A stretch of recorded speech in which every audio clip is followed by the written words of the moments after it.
અમદાવાદ ખાતે મુખ્યમંત્રી ભૂપેન્દ્ર પટેલે ગણેશ પંડાલના દર્શન કર્યા। બોડકદેવ સ્થિત ગણેશ પંડાલના દર્શન કરવા તેઓ પહોંચ્યા। ભૂપેન્દ્ર પટેલ સાર્વજનિક ગણેશ મહોત્સવમાં પહોંચ્યા હતા। વસ્ત્રાપુર સ્થિત ગણેશ પંડાલમાં દર્શન કરવા માટે પણ તેઓ આવ્યા હતા। અહીંયા મોટી સંખ્યામાં સ્થાનિક જે ભક્તો હતા તેઓ પણ હતા, રહીશો પણ તેમની સાથે જોડાયા હતા।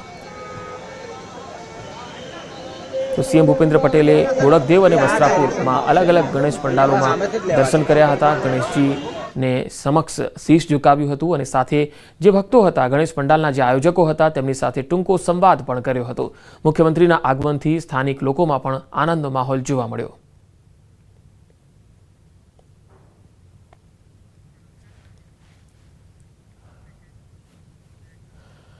ટ્રમ્પના ટેરિફનો ઝટકો અમદાવાદના એમ્બ્રોઇડરીના કારખાનેદારોને પણ પડ્યો છે।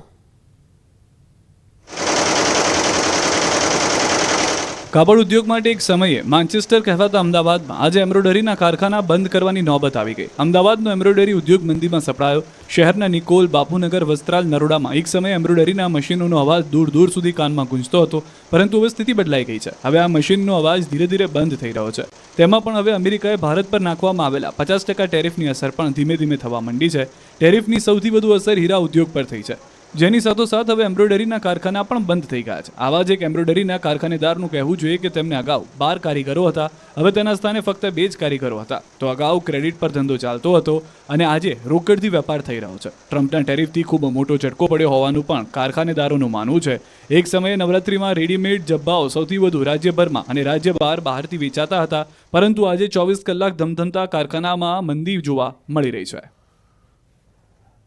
દમણના દરિયાકાંઠા પર આતશબાજી સાથે યોજાયો મોન્સૂન ફેસ્ટિવલ। દમણના દેવકા બીચ પર મોન્સૂન ફેસ્ટિવલ 2025નું આયોજન કરવામાં આવ્યું, જેમાં મોટી સંખ્યામાં પર્યટકો આવી રહ્યા છે। દમણના જાણીતા દેવકાના દરિયા કિનારે નમો પથ પર મોન્સૂન ફેસ્ટિવલના આરંભમાં ઘણા મહાનુભાવો હાજર રહ્યા। અહીં દરિયા કિનારે અનેક રંગારંગ કાર્યક્રમ અને કલ્ચરલ પરેડ પણ જોવાઈ હતી, જેમાં દેશની વિવિધ સાંસ્કૃતિક નૃત્યની ઝાંખી રજૂ કરવામાં આવી। દમણનો દરિયો દેશભરમાં જાણીતો છે।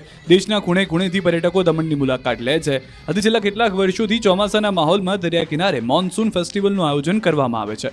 પ્રદેશના પ્રશાસક પ્રફુલ્લ પટેલે એક સપ્તાહ સુધી ચાલનારા મોન્સૂન ફેસ્ટિવલનો પ્રારંભ કરાવ્યો। આ પ્રસંગે ભવ્ય આતશબાજી યોજાઈ હતી। સાબરકાંઠામાં મન વૈભવ માનસિક સ્વાસ્થ્ય અને વ્યસન મુક્તિ કેન્દ્ર ખુલ્લું મુકાયું। સાબરકાંઠાના અમદાવાદ હિંમતનગર હાઈવે પર વિશ્વ કક્ષાનું પુનર્વસન અને સુખાકારી કેન્દ્ર મન વૈભવ ખુલ્લું મુકાયું। પ્રાંતિજ પાસે આવેલા વાઘપુર ગામે મન વૈભવ માનસિક સ્વાસ્થ્ય અને વ્યસન મુક્તિમાં એક નવો માપદંડ સ્થપાયો છે। સાબરમતી નદીની નજીક પ્રકૃતિના ખોળે વસેલું આ કેન્દ્ર લીલાછમ ખેતરોથી ઘેરાયેલું છે। માનસિક અને શારીરિક ઉપચાર માટે એક આદર્શ વાતાવરણ મળી રહે છે। કેન્દ્ર પર વિવિધ પ્રકારની સારવાર અપાશે, જેમાં શારીરિક માનસિક થાક દૂર કરવામાં આવશે। ઉપરાંત સુખાકારી કાર્યક્રમો, યોગ સહિતની સવલતો પણ મળશે, જેના થકી દર્દીઓને કોઈ અગવડ નહીં પડે। વ્યસન મુક્તિ માટે પણ લોકો આ કેન્દ્રની મુલાકાત લઈ શકે છે। ડિટોક્સ થેરેપી, ડિમ્નેશિયા કેર સહિતની પણ સુવિધા ઉપલબ્ધ છે, જે માટે રશિયા, સાઉથ આફ્રિકા, કેન્યા સહિતના વિવિધ દેશો સાથે એમઓયુ પણ કરેલા છે। ગુજરાતના અંતરિયાળ ગામોમાં 4 પગનો આતંક। રાત પડતા જ બિલ્લી પગે આવી કરે છે શિકાર। જંગલમાં બિલ્લી પગે ચાલતા ખૂંખાર દીપડા હવે રહેણાંક વિસ્તારમાં મારી રહ્યા છે લટાર। એક બે નહીં, ગુજરાતના ઘણા ભાગોમાં દીપડાની દહેશત છે। કેટલાક કિસ્સામાં દીપડાના હુમલામાં મોત પણ થઈ ચૂક્યા છે। જૂનાગઢમાં રહેણાંક વિસ્તારમાં દીપડાના આટાફેરાથી ભારે દહેશતનો માહોલ છે। માંગરોળના કામનાથ મંદિર પાસે એક બે નહીં પરંતુ બે દીપડા સીસીટીવીમાં કેદ થયા। મંદિર પાસે લાગેલા સીસીટીવીમાં એક સાથે 2 દીપડા દેખાતા। એટલું જ નહીં, દીપડાઓએ મંદિર પાસે રહેતા એક શ્વાનનો પણ શિકાર કર્યો। હાલમાં બનાવથી ગામમાં ભારે ડરનો માહોલ છે। તો અરવલ્લીના ભિલોડાના રાયસિંગપુર પાસે પણ દીપડો દેખાયો। વહેલી સવારે રસ્તા વચ્ચે દીપડો જોવા મળ્યો। વાહન ચાલકે ખૂંખાર દીપડાને મોબાઈલના કેમેરામાં કેદ કર્યો। આ તરફ અમરેલીના ખાંભામાં રહેણાંક વિસ્તાર પાસે દીપડાના આટાફેરાથી ફફડાટ છે। મિતિયાળા રોડ પર દીપડાના આટાફેરા જોવા મળ્યા। આ વિસ્તારમાં 3 દિવસમાં દીપડાએ 3 શ્વાનનો શિકાર કર્યો અને હવે દીપડાની લટાર રહેણાંક વિસ્તાર પાસે જોવા મળતા રહીશોમાં ભારે ડરનો માહોલ છે। વન વિભાગે હાલમાં પાંજરામુખી દીપડાને કેદ કરવાની કવાયત શરૂ કરી છે। પોરબંદરમાં ખેડૂતોને સોલાર સિસ્ટમથી ફાયદા થવાને બદલે મસમોટા બિલ આવવાની ફરિયાદો ઉઠી।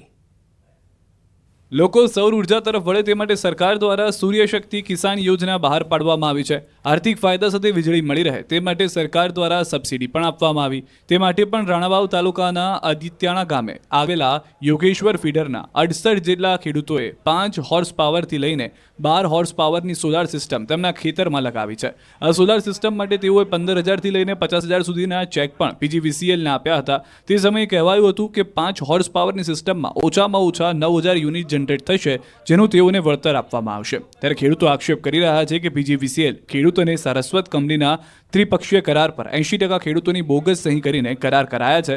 તો ખેડૂતોને જે વાયદાઓ કરવામાં આવ્યા હતા તે કોઈ યુનિટ જનરેટ થયા નથી. સામે ખેડૂતોને 50,000થી લઈને 2 લાખના